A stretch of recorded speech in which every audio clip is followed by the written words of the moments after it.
Hey guys, it's Kate. I'm back here talking about our safety and technology videos, and even though this is going to be the last video within this series, I really just wanted to talk to you guys some more about how important this really is to spread awareness, get to know about it, and what it really means to be safe.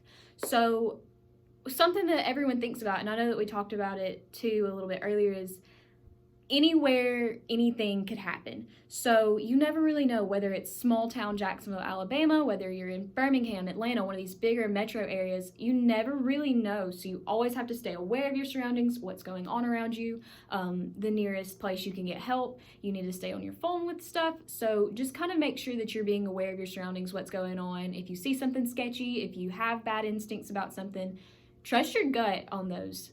One thing that I really want to hit home about too is that it can happen to anyone, whether you're male, female, anyone can be a target in these kinds of situations. So it is really important to remain safe and use a lot of these tips that we've talked about in the videos so far.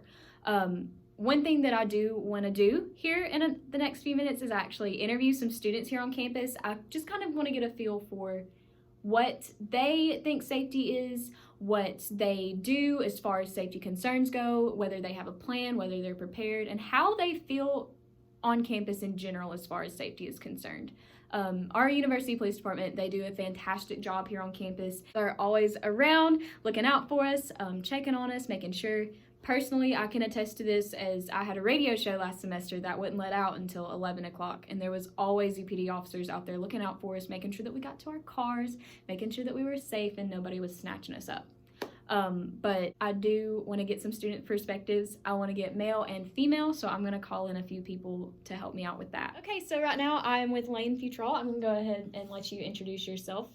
I'm a junior here at JSU. I'm from Georgia, and I'm in a sorority here on campus. Heck yeah. Okay, so one of the main things that I wanted to get out of the series is also student perspectives as well as just some knowledge about what is actually going on. So Lane, coming in here, I just want to confirm that we haven't really talked about much safety or anything like that. It's just I kind of grabbed her and pulled her in here just because I want honest and real perspectives from students who are actually here on campus every day. So Lane, tell me your thoughts on safety. Well, like with safety, sometimes, like, I don't know, it's weird. Because, like, I feel safe here. I feel safe on the campus, but there could be so much more done. I mean, it's not even on the campus. Just driving to Georgia, I'm on I-20, which is the dangerous interstate. And so, like, maybe on there, not so much when I'm driving home by myself. And I won't stop anywhere I don't know. So, like, that's what I'm figuring out. Is, like, with the safety, I have to take precautions. Well, what if I have to, like, fill up my car?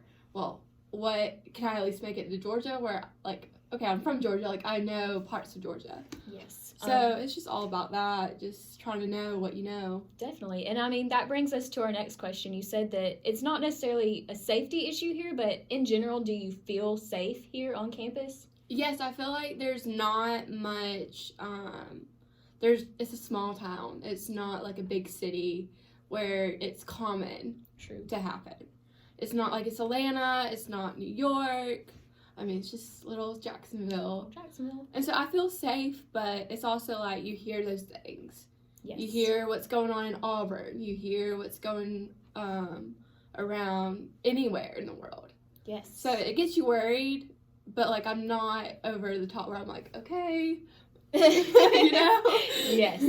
And then also to kind of add to that, I know you talked a little bit about like things that you have to think about, like whether or not you're going to stop for gas at night and stuff like that. Are there any kind of safety measures that you're taking? Are there any kind of like apps that you use? Is there anything set place by your sorority? Like with the apps, there's not many. I mean, there's not that I know that I personally have. Yes. Usually when I get gas, I try not to get it alone. I mean, you can't be that. True. Very true. But if I have to get alone, like say early morning, I'm going home, so I have to stop for gas because my car doesn't take that much. I mean, it happens. Yes. But I'm always cautious. I usually have my phone. I have my Apple Watch on me. It's not like I don't have. You're defenseless. Yeah. Yes. Awesome. Well, thank you so much, Lane. I just really wanted to get your perspective, especially you being a female here on campus and stuff. And I know that there has been a lot in the news here recently about stuff that's been going on, especially targeting female students. But thank you so much. I really just wanted to get your perspective and see what you thought about safety here. Anytime. Thank you so much. So back to the student interviews. This is my good friend, Ethan Weatherby. I'm going to go ahead and let him introduce himself. Hi, my name's Ethan Weatherby. I'm a communications major and an art minor here at JSU. I'm currently the music director at WLJS. And you may know me from the TMB because I work at Maple Bowl. Yes, awesome. He is going to be another one of our students. I thought that it would be very interesting to interview him because he would also give us a male perspective in contrast to Lane's perspective that she gave a little bit earlier. So, Ethan, just to start off, once again, haven't asked him anything about safety or how he feels about it prior to him coming in this room today. So tell me what your thoughts are on safety. Well, I think safety is important. It's something that I feel whenever we live on campus is explicitly covered. I love the fact that we have all the little boxes to go and call the cops or whatever. I like that for the most part we actually do have our own whole police department. Yes. And I really, really enjoy that there's just that for campus. I think that makes campus much safer. I agree. So there's that. I feel that everybody should be up to date with what they need to be worried about in terms of you should listen to your town news. Yes. Like whatever's going on in your town, you need to know about it. So that's where I lie about safety. Okay, awesome. Yes. So how do you feel about safety on campus in particular? I know that you talked about how it's a good thing that we do have our own police department and that they're looking out for us. We do have the safety boxes that are around, which are those big red poles with the button. Fun fact, if you go up and press those, you actually are immediately connected to University Police Department. So that's another cool feature. But how do you feel safe on campus is what I'm getting at here. Oh, yeah, absolutely. Perfect. Totally safe because I've noticed in a lot of the buildings, they really do keep all of the plans posted in very obvious spots. And I took an OSHA class back in high school. Awesome. So I'm really serious about understanding what I'm supposed to do in case of bad things. Yeah, so we got a safety expert here, you guys.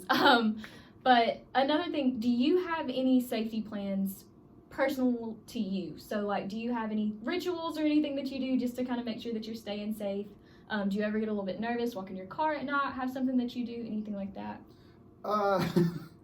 A long time ago, I read a story, one of those little internet creepy stories, and it amounted to some dude was coming home from work, and he had left something in his office, so he came back, but he had to unlock his car before he left and didn't think about it. And so then he got all the way home, and then realized somebody stole a bike from inside his garage that was riding with him in the back seat. So now every time I get in the car, I have to look in the back seat. Well, now I'm probably going to look in the back seat too. Wow. But that really just goes to show you that you never really know what's going on. You've got to stay aware of your surroundings, check out what's going on around you. But one thing that I really tried to focus on in this series is safety through apps. So there's been a lot of apps created here recently that we talked about, some like Noonlight and stuff like that, where it lets you use your phone, your Apple Watch, that sort of thing. And if you're in a dangerous situation, you can immediately connect to authorities. Do you use anything like that? No, I think the closest I run to having any kind of app is just the weather alert stuff that everybody gets. Yes. Once again, very important to stay weather aware. Exactly. But yeah. I mean, it's not so much an app, but I do that little text thing where you text whatever county you're in and they send you the alert directly to your phone. Yes. I keep up with the weather, especially since the storms. Heck yeah, that's awesome. So. But definitely. So, Ethan, do you have anything to add for us today? I would say, because I know obviously we're juxtaposing my opinions with a female opinion. Yes. So I would just come out from being a male. I would say that it is much safer just because I'm a dude. And I would say in terms of keeping up with safety for women, I would definitely have mace. Yes. Or those little clawed brass knuckles. Stuff like that. Just simple stuff you can keep on you because that'll make the biggest difference. Yes. Well, there you have it, you guys. Safety advice from our very own Ethan Weatherby. Thank you so much for coming in and doing this with me today. Absolutely. You've been awesome. I really appreciate it.